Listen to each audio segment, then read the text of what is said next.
예, 단기의 물가 상승률 혹은 인플레이션 그리고 GDP 갭, 경기 변동 이런 것들이 의미가 있기 때문에요. 단기에 기업들은 사실 가격을 조정하는 것이 비교적 자유롭지 못하고, 그러니까 우리가 쉽게 관찰할 수 있겠죠. 뭐 단기에 보면 가격 조정이 매우 빈번하게 이루어지는 그러한 제품들도 있고, 뭐 휘발유 가격 이런 것들이 비교적 빈번하게 조정되는 가격이라고 할 수 있고요. 그리고 우리가 보통 일상생활에서 접하는 가격들은 그렇게 빈번하게 바뀌지는 않습니다. 뭐 여러 가지 생필품 가격 같은 것들 종종 많이 변하기도 하죠, 그렇죠? 예, 식품 그 신선식품이라고 분류를 하나요? 뭐 농수산물 같은 경우는 사실 가격 변동이 비교적 심하다고 할 수 있고, 어떤 날씨라든가 기후, 그다음에 뭐 강우량이라든가 뭐 태풍이 빈번하게 있었거나 혹은 뭐 강우량이 지나치게 많았다거나 이제 이런 상황에서는 사실 농산물 가격 같은 것이 비교적 빠르게 상승하는 경우도 있기 때문에, 그 외에 사실 공산품 가격이라든가 혹은 뭐 우리가 뭐 자주 먹는 무슨 뭐 식당의 메뉴들 같은 경우에는 가격 조정이 그렇게 빈번하게 이루어지지는 않습니다. 뭐 잡지 가격 같은 것도 그렇죠. 구독하는 잡지라든가 뭐 이런 것들 가격이 그렇게 빈번하게 조정되지 않는 걸 우리가 볼 수 있고요. 그래서 필립스 커브는 우리가 이렇게 표현할 수 있습니다. 파이 t는 t 시점의 인플레이션 레이트고요. 파이 t-1은 바로 전기의 인플레이션 레이트, 뭐 한 기간을 분기라고 생각하셔도 괜찮고요. 왜냐하면 GDP를 1분기에 한 번씩, 한 분기에 한 번씩 GDP를 우리가 측정하기 때문에 사실 GDP 갭에 대한 이야기를 하려면 최소한의 기간이 한 분기여야 돼요. 그러니까 매달 매달 GDP를 측정할 수 있었으면 이제 한 기간이 한 달이 될 수 있을 텐데, GDP는 한 분기에 한 번씩 측정하기 때문에 한 분기로 한 기간을 설정하는 것이 비교적 좋습니다. 그 다음에 T 시점에 예측한 다음 기의 인플레이션 레이트를 가리키는 것이고요. 그 다음에 마지막 텀은 바로 GDP 갭입니다. 그래서 T 시점의 물가 상승률을 결정하는 것은 모두 세 가지가 있는데 하나씩 보시죠. 자, T 시점의 물가 상승률을 결정하는 것은 바로 전기의 물가 상승률에 영향을 받고요. 그러니까 지난기의 물가 상승률이 높았으면 이번 기도 어느 정도는 높은 거예요. 그러니까 굉장히 퍼시스턴트하기 때문에 그렇습니다. 경제 변수들은 대체로 과거에 디펜드하는 경우가 많이 있어요.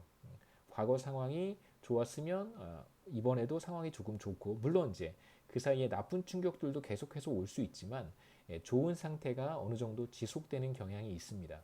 자, 그 다음에 T 시점의 물가 상승률은 다음 기에 예상되는 물가 상승률에도 어느 정도 영향을 받아요.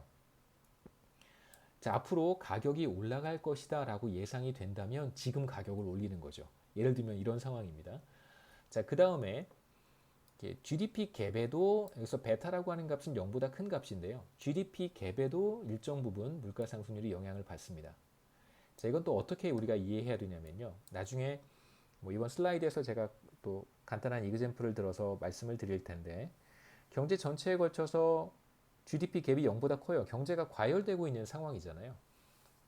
그러니까 트렌드보다 GDP가 사실 포텐셜 GDP보다 YT 반대, 이거보다 사실 액추얼 GDP가 더 많이 늘어난 상황이라고 할 수 있습니다. 그러면 GDP 갭이 0보다 큰 상황이에요.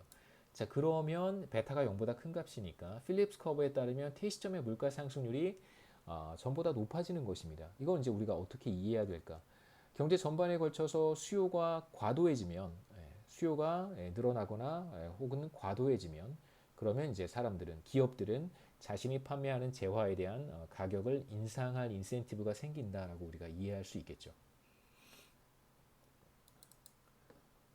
그래서 여기에서 여러분 이제 한 가지 기억하셨으면 하는 것은, 즉 우리가 퀀터티 티오리라고 하는 것을 수량 방정식, 수량 화폐 수량설, 화폐 수량 이론 이런 걸 봤었는데요. 즉 퀀터티 티오리에 따르면 장기에 있어서 물가 상승률에 영향을 미치는 것은 사실 통화량의 증가율인데, 단기에는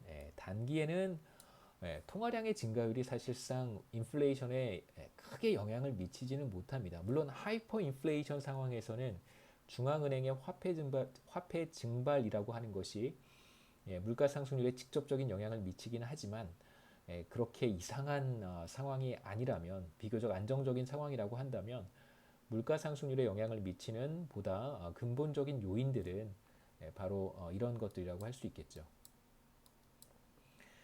그래서 마지막 요거 하나만 다시 한번 정리해 보겠습니다. 이게 바로 필립스 커브의 트레이드오프이기 때문에요. 경기가 과열되어서 GDP 갭이 플러스가 될 때 인플레이션율도 상승하고요.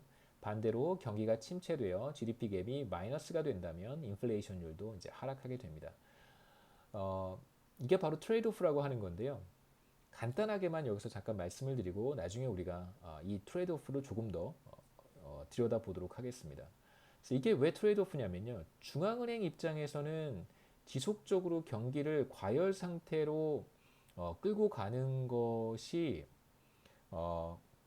뭐랄까요? 경기를 굉장히 과열 상태로 끌고 가는 걸 선호할 수도 있어요.